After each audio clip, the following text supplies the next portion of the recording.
Hello mga ka-FB, para hindi madaling ma-hack ang FB accounts mo, kailangan naka-on ito. Watch this basic tutorial video. Let's go! Punta ka lang sa FB account mo, click mo yan, and then click mo tong tatlong guhit sa taas, andito sa may bandang kanan. Scroll up mo, punta ka dito sa setting privacy, click settings, then etong password and security, click mo yan, click password and security, i-click mo tong two-factor authentication. Ngayon guys, i-click mo tong profile mo or yung Facebook na gusto mong i-secure. Ilagay mo yung password mo. Click continue.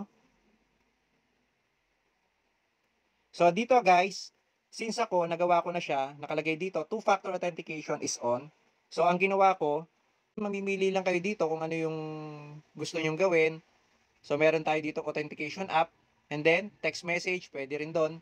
Ganun lang kasimple, i-set up two-factor authentication. Kailangan naka-on po ito. Maganda to guys para sa safety ng FB accounts natin. Kailangan i-on mo siya yung two-factor authentication para kung halimbawa magbubukas ka or maglalagin ka sa ibang device, magno-notify sa'yo si Facebook or magpapadala ng codes. Kaya guys, kung hindi nyo pa po na-on, yung two-factors authentication, kailangan gawin nyo na siya para hindi mahuli ang lahat. Kung nagustuhan mo tong video na to, follow for more. See you!